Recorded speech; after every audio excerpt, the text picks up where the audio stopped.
அதுதான் பண மோசடி தொடர்பாக நாங்கள் கதைக்கலாம் என்று பார்த்தோம். குறிப்பாக இந்த பண மோசடி நிகழ்காலத்தில் மட்டுமா இடம்பெறுகிறது என்று பார்த்தால் எதிர்காலத்தையே இல்லாமல் செய்வதற்கான ஒரு நடவடிக்கை நிகழ்காலத்தில் நடைபெற்று கொண்டிருக்கிறது.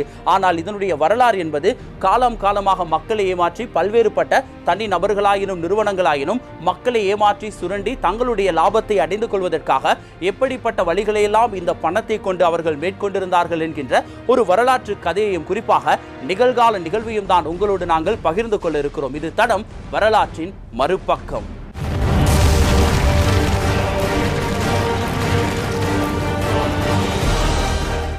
பணம் கதைத்தால் கதைத்து கொண்டே போகலாம். உண்மையில் ஒட்டுமொத்த மக்களின் போராட்டமும் இந்த பணத்திற்காகவே ஓடி ஓடி உழைத்துக் கொண்டிருக்கிறார்கள். பணத்தை கொண்டுதான் வாழ்க்கை முறையானது இப்பொழுது கட்டமைத்து விடப்பட்டிருக்கிறது. இந்த பணத்திற்காக மனிதன் பல இழப்புகளை சந்தித்திருக்கிறான், பல அவமானங்களை சந்தித்திருக்கிறான், பல தோல்விகளை சந்தித்திருக்கிறான். இன்னும் அதிகமாக இந்த பணத்தை உழைப்பதற்காக தன்னுடைய வாழ்நாள் முழுவதையும் செலவழித்துக் கொண்டிருக்கிறான். இவைகளையெல்லாம் கடந்து இந்த பணமானது எப்படி தோற்றம் பெற்றது என்று பார்க்கும் பொழுது வரலாற்று காலம் தொடக்கம் மனிதன் தன்னுடைய வாழ்க்கையை அடுத்த கட்டத்திற்கு கொண்டு செல்வதற்காக முதலாக இந்த பண்டமாற்று முறையை கொண்டு வருகிறான். தன்னிடம் இருக்கின்ற ஒரு பொருளை கொடுத்து தனக்கு தேவையான ஒரு பொருளை வாங்கி கொண்டிருந்தான். இருந்தாலும் கூட இதுவும் ஒரு கட்டத்தில் பிரச்சனையாக மாற இதற்கு இடைத்தரகராக பணத்தை அறிமுகப்படுத்துகிறான். பணத்தை கொண்டு ஒரு விடயத்தை ஒரு பொருளை வாங்குவதும் கொடுப்பதுமான இந்த கொடுக்கல் வாங்கல்கள் அடுத்த கட்டத்தை நோக்கி நகரும் பொழுது உலகம் மிக வேகமான ஒரு வளர்ச்சியை அடைய தொடங்குகிறது. ஒரு காலகட்டத்தில் கைத்தொழில் புரட்சி, விஞ்ஞான புரட்சி, தொழில்நுட்ப புரட்சி என்று நிகழ்காலத்தில் கண்ணுக்கு புலப்படாத அளவுக்கு இந்த பணமானது மாற்றம் பெற்றிருக்கிறது.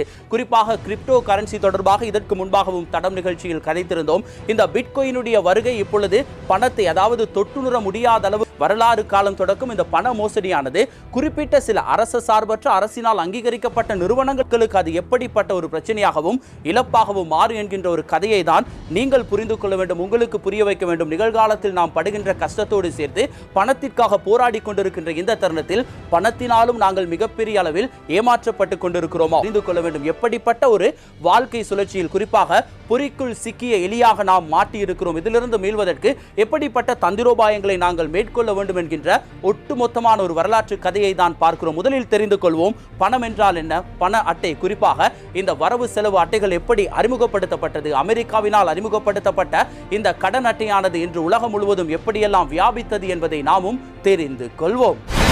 கடன் அட்டைகளின் பயன்பாடு உருவாகுவதற்கு முன்பு ஐக்கிய அமெரிக்காவில் டைனஸ் கிளப் கார்டு என்ற ஒரு கொடுப்பனவு முறை பயன்பாட்டில் இருந்தது. இந்த முறைமை 1949 ஆண்டு பிராங்க் எக்ஸ் நக்ருமா என்பவரால் உருவாக்கப்பட்டது. டைனஸ் கிளப் கொடுப்பனவு முறைமை நிறுவனமே உலகத்தில் ஆரம்பிக்கப்பட்ட முதலாவது கொடுப்பனவு தீர்ப்பனவு நிறுவனம் என்று கூறப்படுகிறது.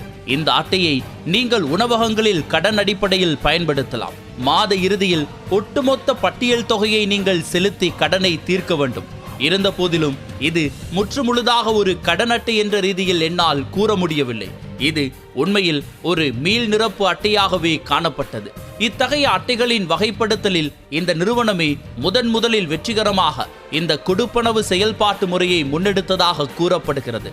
இதற்கு பிரதான காரணம் கடன் அட்டைகளில் நீங்கள் பெரிய அளவு தொகை பணத்தை செலவு செய்ததன் பின்னர் அடிப்படை கட்டணத்தை மட்டும் செலுத்தியதன் பின்னர் வட்டியுடன் சேர்த்து கடன் தொகையை ஒரு சில தவணைகளில் அல்லது ஒரு சில வருடங்களில் கட்டி தீர்க்க முடியும். ஆனால் மீள் நிரப்பு அட்டையின் அடிப்படையில் நீங்கள் குறிப்பிட்ட தினத்தில் ஒட்டுமொத்த தொகையையும் செலுத்த வேண்டும் என்று எதிர்பார்க்கப்படுகிறது. 1949 ஆண்டளவில் இந்த கொடுப்பனவு அட்டையை 10,000க்கும் மேற்பட்ட வாடிக்கையாளர்கள் பயன்படுத்தி வந்துள்ளனர். சரியாக 10 வருடங்கள் கழித்து இந்த அட்டையை 1 மில்லியனுக்கும் மேற்பட்ட வாடிக்கையாளர்கள் பயன்படுத்தியுள்ளனர். இதன் மூலம் இந்த முறைமை எவ்வளவு விரைவாக பரவியிருக்கிறது என்பதை தெரிந்து கொள்ள முடியும். வாடிக்கையாளர்களின் மனநிலையை சரியாக புரிந்து கொண்டு சரியான விதத்தில் சரியான கட்டமைப்பில் நிறுவனத்தை அமைத்திருந்தார். இத்தகைய கடன் அட்டைகள் அல்லது மீள் நிரப்பு அட்டைகள் மனிதனின் உள்ளம்சார் குணாதிசயங்களில் ஊடுருவி செல்லும் வகையில் வடிவமைக்கப்பட்டிருக்கிறது. கடன் அட்டை மூலமாகவும் நீங்கள் வாங்கும்போது உண்மையில் பணம் செலுத்தி வாங்கும்போது ஏற்படும் அழுத்தம் அல்லது சிந்தனை என்பவற்றிலிருந்து முற்றாக விடுபடுகிறீர்கள். அந்த நேரத்தில் திரும்பி செலுத்த வேண்டும் என்ற யோசனை கூட உங்கள் மனதில் எழாது. கிட்டத்தட்ட நிலையில் சிக்க வைத்து அதனை பயன்படுத்தி வருமானம் ஈட்டுகிறது. அதன் மூலம் கடன் கொடுத்தவர் கடன் பட்டவரை கிட்டத்தட்ட ஒரு கடன் அடிமையாக தொடர்ந்து அழுத்தம் கொடுத்து வருமானத்தை ஈட்டிக் கொள்ளலாம். இதற்கு உதாரணமாக ஜேபி மோகன், லெப்பர்ட் ரொத்தசைல் போன்ற மாபெரும் வணிக முதலீட்டாளர்கள் வங்கித்துறை சார்ந்தே தமது வியாபார நடவடிக்கைகளை ஆரம்பித்திருந்தனர் என்பதும் குறிப்பிடத்தக்கது. இந்த வருமான சக்கரம் எப்படி இயங்குகிறது என்றால், குறிப்பிட்ட தொகை பணத்தை ஒருவருக்கு கடனாக குறித்த வட்டி அடிப்படையில் வழங்கிவிட்டால் போதும். அதன் பின்னர் தொடர்ச்சியாக உங்களது வருமானம் வந்து கொண்டே இருக்கும். இத்தகைய பண பரிமாற்ற செயல்முறையில் சரக்கு கொள்வனவு, உற்பத்தி செயற்பாடு மற்றும் பொருள் விநியோகம் என எந்த ஒரு சிக்கலான செயல்பாடுகளும் இடம்பெறுவதில்லை. உண்மையில் இங்கே நடைபெறுவது ஒன்றுதான். ஒரு முறை நீங்கள் கடன் வழங்கிவிட்டால் உங்களிடம் கடன் வாங்கிய அந்த கடன் அடிமை, அதாவது கடன் பட்டவர், உங்களுக்கு தேவையான வருமானத்தை உழைத்து கொடுப்பதற்காக அவர் கடுமையாக உடலை வாட்டி அயராது வேலை செய்வார். அதிலும் குறிப்பாக வங்கிகள் பிரதானமாக நீண்டகால கடன்களை வாடிக்கையாளர்களுக்கு வழங்கி அதன் மூலம் வருமானம் ஈட்டுவதை அதிகம் விரும்புகின்றன.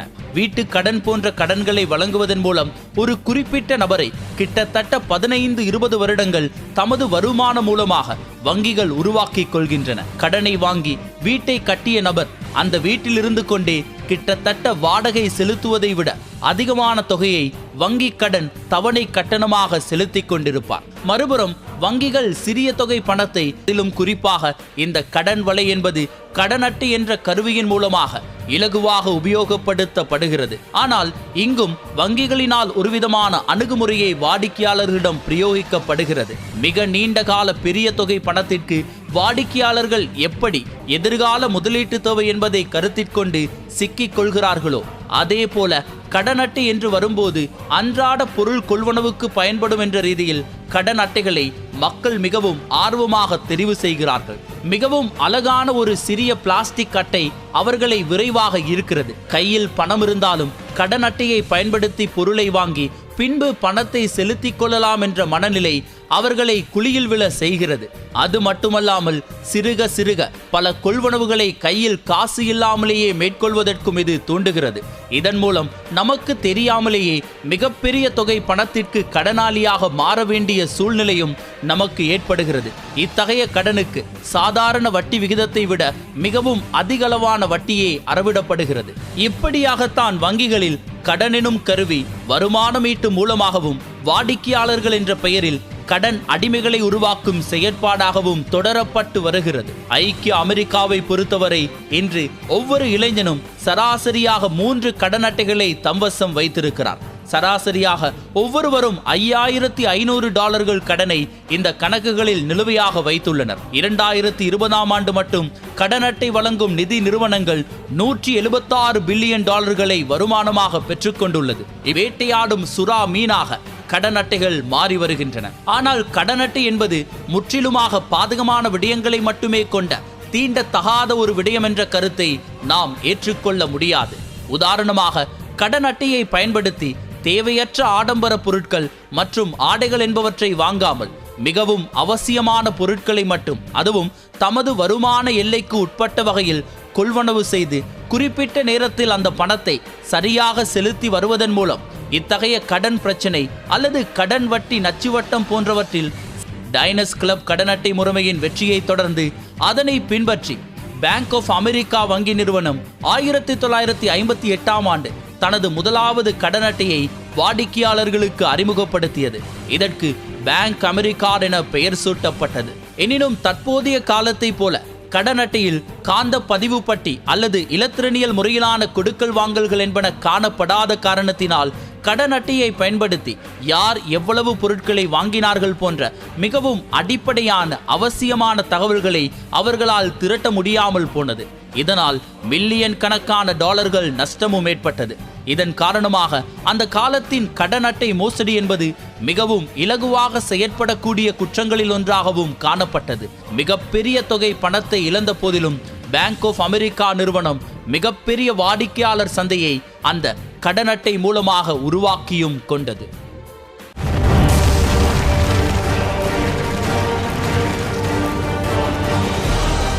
கடன் அட்டையானது முன்னர் கூறியது போல யார் ஒருவருடைய பணத்தை நாங்கள் பயன்படுத்தி அதற்கான ஒரு விடயமா, பாதகமான ஒரு விடயமா என்பதை நாமும் தெரிந்து கொள்வோம். தொடர்ச்சியாக ஏற்பட்ட மாற்றங்கள் மற்றும் கொள்கை வகுப்புகள் பாதுகாப்பு ஏற்பாடுகள் என்பவற்றின் காரணமாக கடன் அட்டை என்பது மிகவும் பிரபலமான ஒரு துறையாக மாற்றமடைய தொடங்கியது. 1966ஆம் ஆண்டு பேங்க் ஆஃப் அமெரிக்கா தனது இந்த திட்டத்தை ஏனைய வங்கிகளுக்கும் அனுமதி பத்திர அடிப்படையில் வழங்கியது. இதன் பின்னணியில் 1970ஆம் ஆண்டு விசா கடன் அட்டை நிறுவனம் உருவாக்கப்பட்டது. இதன் மூலம் கடன் அட்டை நிறுவனங்களுக்கு இடையிலான போட்டி உத்தியோகபூர்வமாக ஆரம்பமானது. 1980களில் வெளியிடப்பட்ட கடன் அட்டைகளில் பெரும்பாலானவற்றில் பின்பகுதியில் காந்த அலைவரிசை பட்டே காணப்பட்டது. மிகவும் பிரதானமான இந்த வசதி மூலம் பாதுகாப்பு மற்றும் கொடுக்கல் வாங்கல்கள், கணக்கு வைப்பு என்பன இலகுபடுத்தப்பட்டதால் தொடர்ந்து பல வங்கிகள் தமது பெயரில் வாடிக்கையாளர்களுக்கு கடன் அட்டைகளை வழங்க தொடங்கின. வாடிக்கையாளர்கள் இந்த கடன் அட்டைகளை மிகவும் அதிகமாக நேசிக்கவும் தொடங்கியிருந்தனர். அவர்களுக்கு சொந்தமில்லாத மூன்றாவது தரப்பின் பணத்தை தமது தேவைகளுக்கு பயன்படுத்துவதில் அவர்கள் மகிழ்ச்சி அடைந்தனர். மறுபுறம் அமெரிக்கா முழுவதும் வீட்டு கடன்களுக்கான வட்டி வீதமும் விண்ணை முட்டும் வேகத்தில் அதிகரித்து கொண்டு சென்றது. கடன் அட்டை தொடர்பான இந்த வியாபார மாதிரி வெற்றிகரமாக இயங்கி வந்தது. எனினும் இந்த திட்டத்திலும் ஒரு சில குறைபாடுகள் காணப்பட்டன. ஆம், அதுதான் லாபத்தன்மை. அதிக லாபத்தன்மை என்பது தொடர்ச்சியாக கேள்விக்குறியாகவே இருந்து வந்தது. அந்த காலகட்டத்தில் கடன் அட்டைகள் வெறும் 4 முதல் 6% வட்டியை மட்டுமே விதித்து வந்தன. அதே நேரம் தற்காலத்தில் குறைந்தபட்சம் 16% வட்டி கடன் அட்டைகளின் மீது விதிக்கப்பட்டு வருகிறது. இதன் காரணமாக அந்த காலகட்டத்தில் வங்கிகள் குறிப்பிட்ட அளவு தொகை பணத்தை லாபமாக உழைத்து வந்தாலும் நினைத்தபடி வட்டியை அதிகரித்து வருமானத்தை உயர்த்த முடியாத சூழ்நிலை காணப்பட்டது. எப்படியாவது கடன் அட்டை மூலமாக வாடிக்கையாளர்களிடமிருந்து அதிக தொகை பணத்தை விலை உயர்ந்த பொருட்களை இலகு தவணை கட்டண அடிப்படையில் வாங்க முடியும் என்ற வசதியை கடன் அட்டைகள் வழங்க தொடங்கியதன் பின்னர் கடன் அட்டை மூலம் செய்யப்படும் கொடுப்பனவுகளின் பணம் பெருமானமும் அதிகரிக்க தொடங்கியது. இதன் மூலம் முன்பு மாதத்திற்கு $100 கொள்வனவு செய்து கொண்டிருந்த ஒரு கடன் அட்டை உரிமையாளர் இலகு தவணை அடிப்படையில் $10,000 மதிப்புள்ள பொருட்களை கொள்வனவு செய்து அதற்கு மாதாந்திர கட்டணமாக வங்கிக்கு $500 முதல் $1,000 செலுத்த வேண்டிய நிலை ஏற்பட்டது. இப்படியாக வங்கிகளின் வருமான மட்டமும் அதிகரித்தது.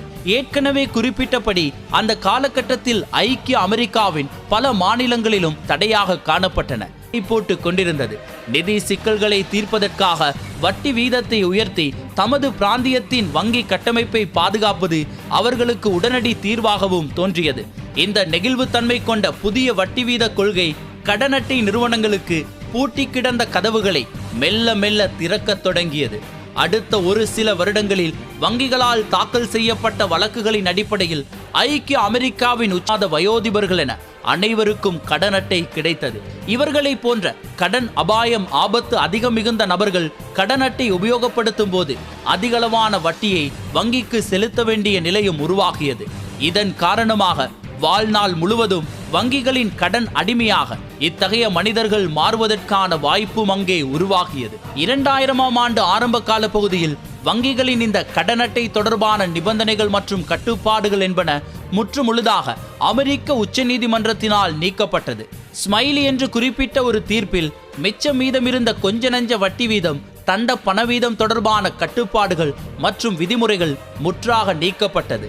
இதன் விளைவாக ஒரு சில வங்கிகள் கிட்டத்தட்ட 36% கடன் வட்டி விகிதத்தை கடன் அட்டையின் மீது நிர்ணயித்தது. அத்துடன் கடன் அட்டை உரிமையாளர்களுக்கு குறிப்பிட்ட வட்டி விகிதத்தை வங்கிகள் எந்த நேரத்திலும் மாற்றி அமைக்கலாம் என்ற வசதியும் அவர்களுக்கு வழங்கப்பட்டது. இதன் மூலம் $10,000 கடன் வாங்கிய ஒரு நபர் 2 வருட காலப்பகுதியில் அந்த கடனை செலுத்தி முடிக்கும் போது கிட்டத்தட்ட வாங்கிய $10,000 பணத்திற்கு $14,000 திரும்ப செலுத்த வேண்டிய நிலை உருவாகியது.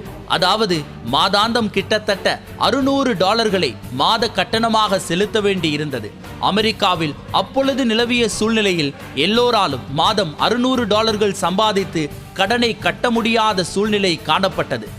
அதே நேரம் சரியான முறையில் கடனை கட்டி வந்த நபர்களின் வட்டி விகிதம் சடுதியாக 3 மடங்கு அதிகரிக்கப்பட்டது. அந்த நேரத்தில் வாடிக்கையாளர்களால் அது தொடர்பில் எந்த விதமான சட்ட ஆதரவையும் பெற்றுக்கொள்ள முடியவில்லை.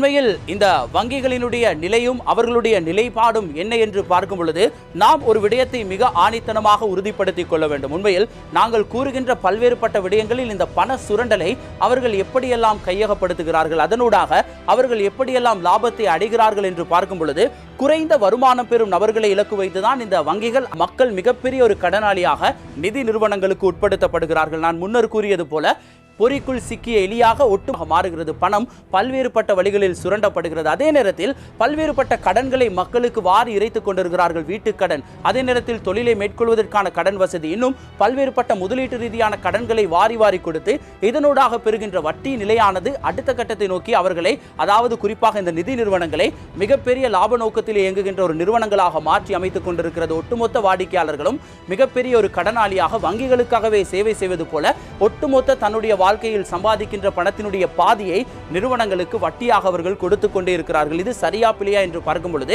நிதி நிறுவனத்திற்கு வட்டி செலுத்த வேண்டும் என்பது சட்டப்பூர்வமான ஒரு விடயம். காரணம், அவர்கள் உங்களுக்கு பணத்தினை கொடுத்திருக்கிறார்கள், அதற்கான வட்டியை அவர்கள் அறவிடுகிறார்கள். ஆனால் அதை நோக்கி அவர்களுடைய பயணம் நேர்மையானதாக இருக்கிறதா என்று பார்த்தால் கிழக்கு வடக்கு மக்களை, அதிகமாக பாதிக்கப்பட்ட மக்களை இலக்கு வைத்து நுண்கடனை அறிமுகப்படுத்தி இதனூடாகவும் கூட பல்வேறுபட்ட இந்த பணமானது பரிமாணம் பெற தொடங்கியிருந்தது. இதனுடைய வளர்ச்சியும் வீழ்ச்சியும் எப்படியெல்லாம் மாறியது. 21ஆம் நூற்றாண்டு ஆரம்ப காலகட்டம் முதல் கடன் அட்டைகளின் பயன்பாடு மிக வேகமாக அதிகரிக்க தொடங்கியது.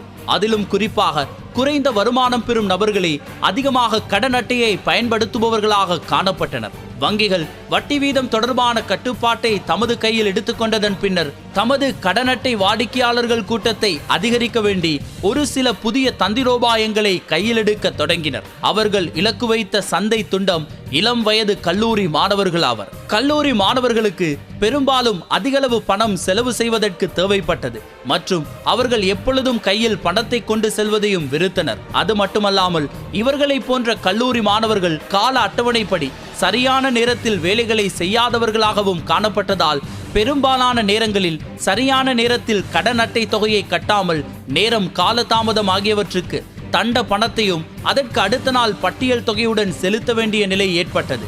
இது வங்கிக்கு மேலதிக வருமானத்தையும் பெற்றுக் கொடுத்தது.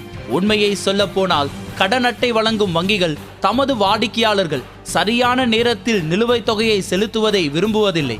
காரணம், அவர்களுக்கு கடன் தொகை மட்டுமே திரும்ப கிடைக்கிறது.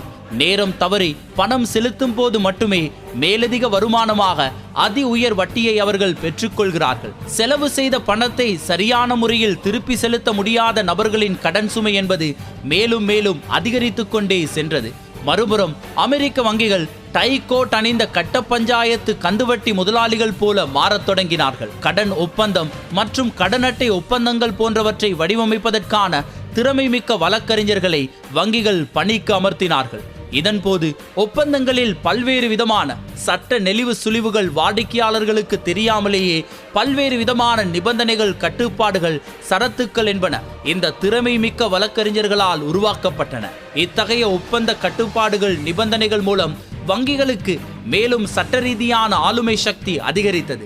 இது எந்த அளவுக்கு என்றால், வாடிக்கையாளர் வேறொரு கடனுக்கு பணத்தை கட்டவில்லை என்ற செய்தியை கண்டுபிடித்து அவரது கடன் அட்டை மீதான வட்டியை அதிகரிக்க செய்யும் அளவுக்கு வங்கிகள் அட்டூழியம் புரிந்தன. கடன் அட்டை கூற்றில் பணம் செலுத்த வேண்டிய கடைசி தினத்தை வார இறுதி நாட்கள் அல்லது விடுமுறை நாட்களில் நிர்ணயித்தார்கள். இதன் மூலம் வாடிக்கையாளர்கள் பணம் செலுத்துவதற்கு காலதாமதம் ஏற்பட்டு அதற்கும் தண்டப்பணம் மற்றும் மேலதிக வட்டி அறவீடு செய்யப்பட்டது. காகித பிரதிகள் மூலம் கடன் அட்டை வங்கி கூற்றை அனுப்பாமல் காகிதங்களை சேமிக்கிறோம், சுற்றுச்சூழலை பாதுகாக்க வேண்டும் என்று கூறி மின்னஞ்சல் முகவரிக்கு மாதாந்திர கூற்றை அனுப்பி வைத்தனர். அதன் மூலம் பலருக்கும் சரியான முறையில் கடன் அட்டை கூற்று கிடைக்கப்பெறாமல் பணத்தை சரிவர சரியான நேரத்தில் செலுத்த முடியாமல் போனது. இதனால் அவர்களுக்கு அதிக வட்டி மற்றும் தண்டப்பணத்தை செலுத்த வேண்டி ஏற்பட்டது. தொடர்ந்து கடன் அட்டை மூலம் கொடுப்பனவுகளை மேற்கொள்பவர்களுக்கு புள்ளிகள், விலை கழிவுகள் என்பனவும் வழங்கப்பட்டன.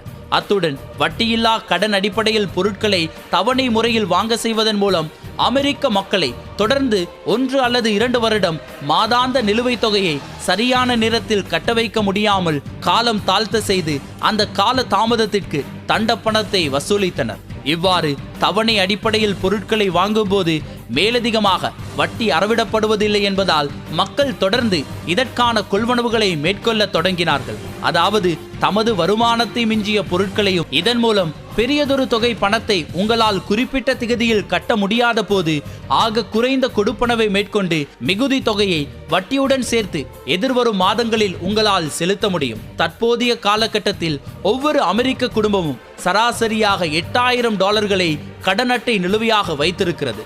அதிலும் குறிப்பாக இந்த தொகை மேலதிக வட்டி, தண்டப்பண கட்டணம் ஆகியவற்றால் மேலும் மேலும் அதிகரித்து கொண்டே செல்கிறது. வினோதமான விடயமாக ஒரு சில குடும்பங்கள் தங்களால் கடனை கட்ட முடியவில்லை என வங்குரோத்து நிலையை அறிவித்துவிட்ட பின்னரும் கூட அந்த குடும்பங்களை நாடி ஒரு சில வங்கிகள் கடன் அட்டை வழங்குவதற்கு முன்வருகின்றன. அதாவது எப்படியாவது மக்களை செலவு செய்ய வைத்து அதன் பின்னர் அவர்களை கடன் வலையில் சிக்க வைத்து மீண்டு வர முடியாத மீளா துயிலில் இறுக்கி கட்டி வைப்பதற்காக வங்கிகள் அனைத்தும் ஒன்று சேர்ந்து செயற்படுகின்றன. நான் குறிப்பிடும் அனைத்து விடயங்களும் மிகவும் பாரதூரமான சமூகத்திற்கு மிக மிக கேடு தரும் விடயங்கள் என்பது உங்கள் அனைவருக்கும் நன்றாக புரிந்திருக்கும். இந்த பிரச்சனைகளிலிருந்து விடுபடுவதற்கு வழிகள் இல்லையா என்ற கேள்வி உங்கள் மனதில் எழலாம். ஆம், பிரச்சனைகள் இருப்பது போன்றே அதற்கான தீர்வுகளையும் வங்கிகள் ஏற்படுத்தியுள்ள சட்ட திட்டங்களின் அடிப்படையிலேயே அமைந்துள்ளன. இந்த நிகழ்ச்சியை தொகுத்து வழங்கும் என்னிடம் கூட கடன் அட்டை இருக்கிறது. எனினும் கடன் அட்டையை நான் கையில் பெற்றுக்கொண்ட போது அதனை சரியான முறையில் ஒரு பொறுப்புடன் பயன்படுத்த வேண்டும் என்பதை நான் உணர்ந்து கொண்டேன். நான் இதுவரை கால தாமதமாக வங்கிக்கு கொடுப்பனவுகளை மேற்கொண்டது கிடையாது. வட்டி கட்டணமாக ₹1 கூட வங்கிக்கு செலுத்தியதில்லை. அதாவது கடன் அட்டை என்பது மிகவும் குறிப்பிட்ட குறுகிய காலத்திற்கு மட்டுமே வட்டியில்லா கடனாக பணம் உங்களுக்கு தரப்படுகிறது என்பதை எப்பொழுதுமே நீங்கள் மனதில் வைத்திருக்க வேண்டும். அதன் மூலம் ஒரு நாள் தவறினாலும் கூட மிகப்பெரிய தொகை பணத்தை நீங்கள் வட்டியாக வங்கிக்கு செலுத்த வேண்டும் என்பது எப்பொழுதும் உங்கள் நினைவில் இருக்க வேண்டும். அதே நேரம் வங்கிகளால் வழங்கப்படும் விலை கழிவுகள், வட்டியில்லா கடன் திட்டங்கள் போன்றவற்றையும் சரிவர உணர்ந்து எமது தேவைக்கேற்ப கொள்வனவுகளை மேற்கொள்ள வேண்டும். உதாரணமாக, விலை கழிவு வழங்கப்படுகிறது என்ற ஒரே காரணத்திற்காக 5 நட்சத்திர விடுதியில் சென்று 2 நாட்கள் தங்கிவிட்டு வந்தால் அது கிட்டத்தட்ட உங்களது மாத சம்பளத்தை 75% பணத்தை ஒரே நாளில் அளித்துவிடும். அதேபோல் மிகவும் விலை உயர்ந்த ஆடைகள், வாசனை திரவியங்கள் விற்கும் கடைகளுக்கு சென்று பொருட்களை நீங்கள் வாங்கும் போதும் உங்களது கைக்கு பொருட்கள் கிடைத்தாலும் அதற்கான பணத்தை நீங்களே இன்னும் 20 நாட்களில் செலுத்த வேண்டும் என்பதையும் நீங்கள் மனதில் நினைத்து கொள்ள வேண்டும். ஒரு சில இடங்களில் உயர்தரமான கடன் அட்டைகளுக்கு சிறப்பு சலுகைகளும் வழங்கப்படுவதுண்டு. உதாரணமாக, வங்கிகளில் பிளாட்டினம் கடன் அட்டை வைத்திருக்கும் வாடிக்கையாளர்களுக்கு விமான நிலையங்களில் VIP பகுதிகளுக்கு இலவசமாக செல்லக்கூடிய வாய்ப்பு வழங்கப்படும். அது போன்ற இடங்களில் நீங்கள் பணத்தை தாண்டிய ஒரு உயர்வான வசதியை அனுபவிக்கிறீர்கள். இப்பொழுது நீங்கள் புரிந்து கொள்ள வேண்டும், அந்த அட்டை மற்றும் அதன் தங்கியிருக்கும் பணிக்காக தான் அந்த சலுகைகள் வழங்கப்படுகின்றன ஒழிய உங்களுக்காக, உங்கள் நன்னடத்தைக்காக அது வழங்கப்படுவதில்லை. இது போன்ற சூழ்நிலைகளில் விமான நிலையங்களில் கால் கடுக்க பல மணி நேரம் நிற்பதை விட VIP பிரவேசமூடாக செல்வது சிறப்பானதுதான். ஆனால் இது மிகவும் குறைந்தபட்ச 1 அல்லது 2 நன்மைகளாக மட்டுமே காணப்படுகின்றன. ஆனால் கடன் அட்டை தொடர்பில் பல்வேறு விதமான சவால்கள் மற்றும் பிரச்சனைகள் நிறைந்திருக்கின்றன. உதாரணமாக, அனைத்து வாடிக்கையாளர்களுக்கும் விமான நிலையத்தில் வாகன வசதிகள் வழங்கப்படுவதில்லை. நீங்கள் பிளாட்டினம் கார்டு வைத்திருந்தால் மட்டுமே அந்த வசதிகளை அனுபவிக்க முடியும். பிளாட்டினம் அட்டை அந்தஸ்தை பெற்றுக்கொள்வதற்கு நீங்கள் அதிகமாக பணம் செலவு செய்ய வேண்டும். இதன் மூலம் உங்களது செலவு செய்யும் பழக்கம் அதிகமாக தூண்டப்படுகிறது. ஒன்றை புரிந்து கொள்ளுங்கள், அதிகமாக செலவு செய்து உங்கள் கடன் அட்டையின் எல்லையை அதிகரித்து அதன் மூலம் அடுத்த கட்ட அந்தஸ்து கொண்ட, அதாவது பிளாட்டினம் கடன் அட்டைக்கு நீங்கள் செல்வதன் மூலம் உங்களது வாழ்க்கை தரம் அதிகரிக்க போவதில்லை. பெருமைக்கு என்னிடம் பிளாட்டினம் கிரெடிட் கார்டு இருக்கிறது என்று நண்பர்களிடம் கூறலாமே ஒழிய அந்த கடன் அட்டையை பயன்படுத்தி மிக அதிக தொகைக்கு பொருட்களை வாங்கியதன் பின்னர் அது தொடர்பில் ஏற்படும் கடன் வலையில் சிக்கிக்கொண்டு சின்னா பின்னமாக போவது நீங்கள்தான் என்பதை புரிந்து வைத்துக் கொள்ள வேண்டும். அது மட்டுமல்லாமல் உயர் அந்தஸ்து கொண்ட கடன் அட்டைகளுக்கு வருடாந்த சேவை கட்டணமும் மிகவும் அதிகமாக காணப்படும். எனவே நீங்கள் செலவு செய்தாலும் செய்யாவிட்டாலும் குறிப்பிட்ட ஒரு தொகை பணத்தை வருடாந்தம் வங்கிக்கு செலுத்தியே ஆக வேண்டும். இதனால் அவர் வருடாந்த சேவை கட்டணமாக செலவு செய்த தொகையை மீள பெற்றுக்கொள்ளும் நோக்கில் எப்பொழுதெல்லாம் கடன் அட்டைகள் வழங்கப்படுகிறதோ அந்த நேரத்திலெல்லாம் நீங்கள் பொருட்களை வாங்கி குவிக்கும் மனநிலைக்கு தள்ளப்படுவீர்கள். எனவே கையில் பணம் இருக்கும்போது அதன் அருமை தெரிந்து தேவையற்ற பொருட்களை நாங்கள் வாங்க மாட்டோம். ஆனால் வித்தியாசமான கடன் நச்சுவட்டத்திற்குள் நீங்கள் சிக்கிக்கொள்ளும் போது நீங்கள் செலவு செய்யும் தொகைக்கு ஏற்ப மீண்டும் பண ரீதியான நன்மைகளை பெற்றுக்கொள்வதற்காக மேலதிகமாக பணத்தை செலவு செய்ய வேண்டும். கடன் அட்டை பயன்படுத்தும் போது மிகவும் அத்தியாவசியமான தேவைகளுக்கு மட்டுமே அதனை பயன்படுத்த வேண்டும். அதுவும் உங்களது வருமான நிலையை கருத்திற்கொண்டு கொள்வனவுகளை மேற்கொள்ள வேண்டும். அதே போல காலம் தாழ்த்தாமல் சரியான நேரத்தில் சரியான இடத்தில் கட்டணங்களை செலுத்துவதன் மூலம் தேவையற்ற மேலதிக கட்டணங்களை நாம் தவிர்க்க முடியும். மேலும் 1950ஆம் ஆண்டு வரை இந்த உலகத்தில் கடன் அட்டை என்றொரு வசதி காணப்படாத போது மக்கள் பணத்தை நம்பியே தமது செலவுகளை தமது வாழ்க்கையை கொண்டு சென்றனர். தற்போதைய காலத்தில் நிறுத்தப்பட்டாலும் 1950க்கு முன்பு மக்கள் சிறப்பானதொரு வாழ்க்கையை வாழ்ந்தார்கள் என்பதை நீங்கள் மறந்துவிடக் கூடாது. அதாவது அந்த காலகட்டத்திற்கு ஏற்ப நல்ல முறையில் உண்டு உறங்கி கல்வி கற்று அவர்கள் வாழ்ந்து வந்தனர். எனவே எமது வாழ்க்கை முறை எப்படி இருக்க வேண்டும், அதன் பிரகாரம் நாம் செலவுகளையும் வருமானங்களையும் முகாமை செய்ய வேண்டும். கிட்டத்தட்ட கடன் அட்டைகளை நாம் கத்தி அல்லது மதுபானத்திற்கு ஒப்பானதாக கூறலாம். தெளிவற்ற மனநிலை கொண்ட சரியாக சிந்திக்க தெரியாத ஒருவனிடம் கத்தி கிடைத்தால் அவன் அடுத்தவர்களை தாக்குவதற்கு முற்படுவான். அதே நேரம் ஒரு சமையல்காரர் அல்லது ஒரு சிற்பியிடம் அந்த கத்தி கிடைத்தால் அதை கொண்டு அவர் சுவைமிக்க உணவையோ அல்லது சிற்பத்தையோ வடித்து விடுவார். அதே போல பொறுப்பாக சரியான முறையில் தனது கட்டுப்பாட்டை அறிந்து மதுபானத்தை உட்கொள்ளும் ஒரு நபர் எந்த காலத்திலும் அதன் காரணமாக அவமானத்தை சந்திக்க நேராது. அதே நேரம் கட்டுப்பாடின்றி குடிக்கும் ஒருவர் குடிகாரர் என்ற நிலைக்கு தள்ளப்படுகிறார். இதே போலதான் கடன் அட்டைகளும். வாழ்க்கையை சிறப்பாக வாழ்வது உங்கள் கைகளில் மட்டுமே தங்கியிருக்கிறது என்பதை நீங்கள் புரிந்து கொள்ள வேண்டும் என்பதற்காகவே நாங்கள் இவ்வளவு விடயங்களை உங்களுக்கு ஆழமாக பதிவு செய்கிறோம்.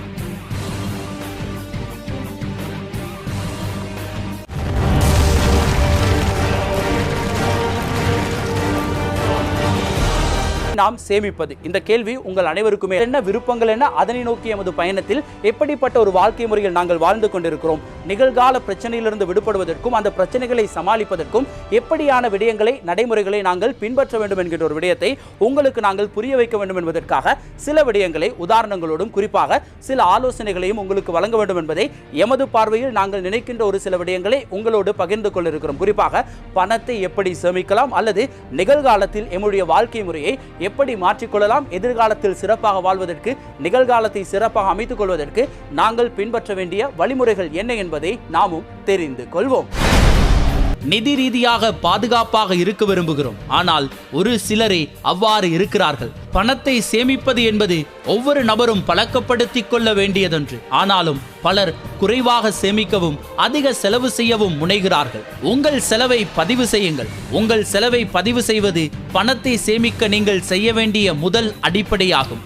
ஒரு மாதத்திற்கு நீங்கள் சரிபார்த்து நீங்கள் செய்த அனைத்து வகையான செலவுகளையும் பதிவு செய்யுங்கள்.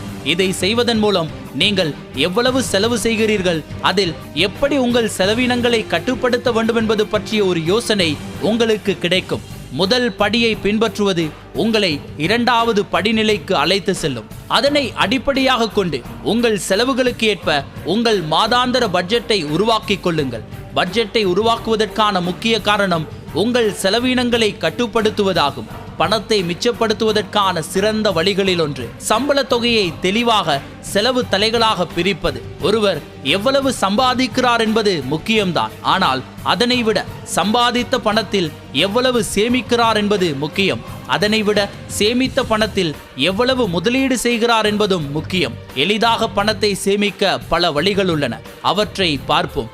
வெளியில் உணவகத்தில் சாப்பிடுவதற்கு பதிலாக வீட்டிலேயே உணவு தயாரித்து உண்ணுங்கள். உணவகத்தில் ஒரு பொருளுக்கு கொடுக்கும் விலை மிக அதிகம். உதாரணமாக 1 கிலோகிராம் கோதுமை மாவின் விலை 37 ரூபாய் என்று வைத்துக் கொள்வோம். உங்களால் தோராயமாக 30 சப்பாத்தி செய்ய முடியும். ஒரு சப்பாத்திக்கு நீங்கள் கொடுக்கும் விலை 30ஐ 37ஆல் பிரித்தால் 81 பைசா. ஒரு சப்பாத்தி வீட்டின் அருகில் இருக்கும் சாதாரண உணவகத்தில் கூட குறைந்தபட்சம் 10 ரூபாய். எனவே நீங்கள் வீட்டிலேயே சப்பாத்தி தயாரிப்பதனால் ஒரு சப்பாத்திக்கு 9 ரூபாய் 19 காசு சேமிக்கிறீர்கள்.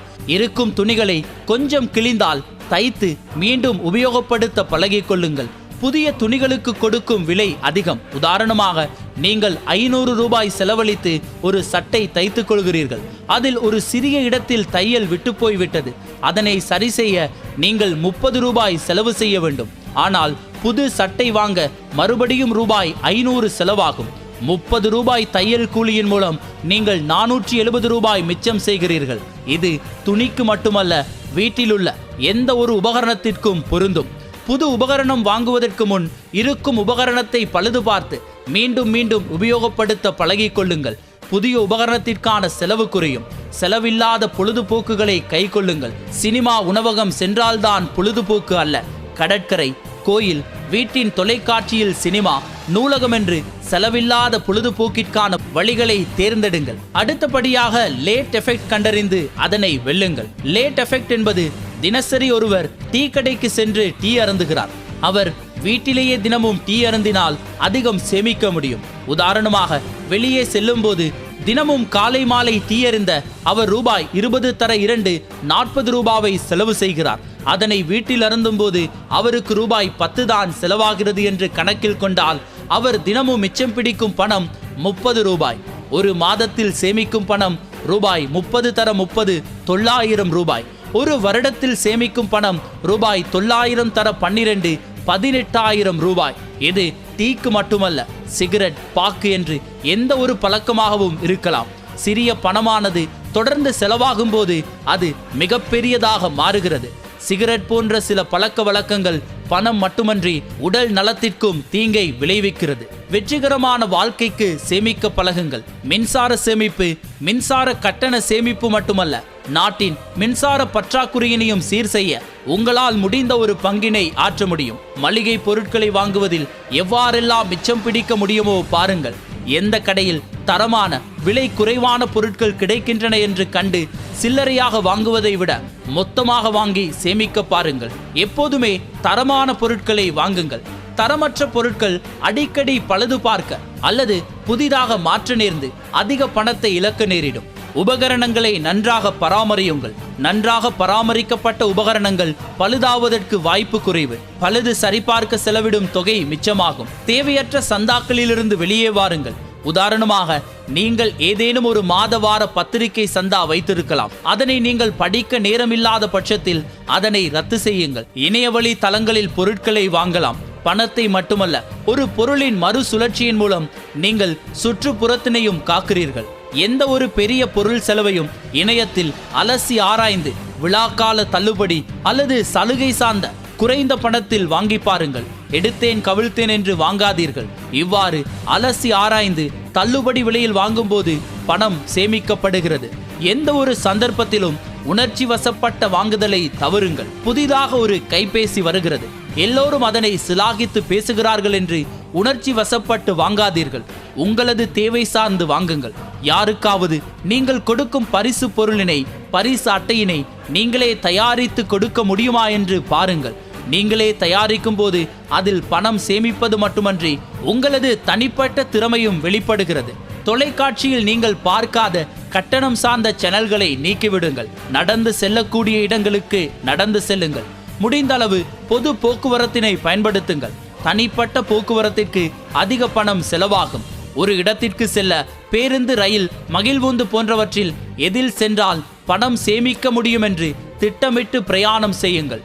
சுற்றுலா தலங்களுக்கு செல்லும் போது அதன் பிரத்யேக சீசனில் செல்லாமல் அதற்கு கொஞ்சம் முன்போ கொஞ்சம் பிந்தியோ செல்லுங்கள். விடுதியில் தங்கும் செலவு குறையும். உதாரணமாக, கண்டி, நுவரெலியா போன்ற இடங்களுக்கு கோடைக்கு செல்லாமல் கொஞ்சம் முன்போ அல்லது கோடை முடிவடைந்து இலையுதிர் காலத்திலோ சென்று தங்க முடியும். இதனால் செலவு குறையும். அடுத்தபடியாக, எப்போதுமே கடன்களை சீக்கிரம் கட்டி முடியுங்கள். கடனிற்கு வட்டி செலுத்தும் தொகையினை சேமிக்க முடியும். எந்த ஒரு பொருளினையும் வீணாக்காதீர்கள். வீணாக்கப்பட்ட பொருள் பணத்திற்கு சமம். உதாரணமாக, நீங்கள் உணவினை வீணாக்கினால் அது பணத்தை வீணாக்குவதற்கு சமம். நகரின் மையத்தில் பணக்கார பகுதிகளில் குடியிருக்காமல் புறநகர் பகுதிகளில் குடியிருங்கள். புறநகர் பகுதிகளில் வாடகை பொருட்களின் விலைகள் குறைவாக கிடைக்கும். உதாரணமாக, நகரின் மையத்தில் பணக்கார பகுதிகளில் 1 கிலோ கொய்யாப்பழத்தின் விலை ரூபாய் 50 என்றால் புறநகர் பகுதிகளில் 30 ரூபாய்க்கே அது கிடைக்கும். வீட்டிலேயே தோட்டம் அமைத்து காய்கறிகள் வளர்ப்பதன் மூலம் காய்கறிகளுக்கான செலவினை சேமிக்கலாம். பிரயாணங்களின் போது உணவினை வீட்டிலேயே தயாரித்து கொண்டு செல்வதன் மூலம் பணத்தினை மட்டுமல்ல உடல் ஆரோக்கியத்தையும் சேமிக்கலாம். பழைய புத்தக கடை நூலகங்களை பயன்படுத்திக் கொள்ளுங்கள். மிகவும் பிடித்த அடிக்கடி படிக்க நினைக்கும் புத்தகங்களை மட்டும் வாங்குவதன் மூலம் புத்தகங்களுக்கான பணத்தினை சேமிக்கலாம். அதிக கட்டணம் வாங்கும் பள்ளிக்கூடங்களை விடவும் அதிக பணம் வசூலிக்காமல் சேவை மனப்பான்மையுள்ள கல்வி நிறுவனங்களில் குழந்தைகளை படிக்க வையுங்கள். சம்பத் வங்கியின் விஸ்வ, ஹட்டன் நேஷனல் வங்கியின் சோலோ, கொமர்ஷியல் வங்கியின் டிஜிட்டல், இலங்கை வங்கியின் ஸ்மார்ட் பாஸ்புக் போன்ற ஒருங்கிணைக்கப்பட்ட பண பரிமாற்ற தளங்களில் உள்ள சலுகைகளை உபயோகப்படுத்திக் கொள்ளுங்கள். காப்பீட்டு திட்டங்களில் தனித்தனியாக குடும்ப நபர்களுக்கு இண்டிவிஜுவல் பிளான் எடுப்பதற்கு பதிலாக குடும்பம் சார்ந்த குறைவான காப்பீட்டு திட்டங்களுக்கு, அதாவது ஃப்ளோட்டிங் பிளானுக்கு மாறி பணத்தை சேமியுங்கள். ஆயுள் காப்பீட்டு திட்டங்களை லைஃப் இன்சூரன்ஸை விட காலவரை சார்ந்த காப்பீட்டு திட்டங்களை டேர்ம் இன்சூரன்ஸை பயன்படுத்தி பணத்தை சேமியுங்கள். உங்களால் செய்ய முடிந்த வேலையை வெளியில் செய்யாமல் பணத்தை சேமியுங்கள்.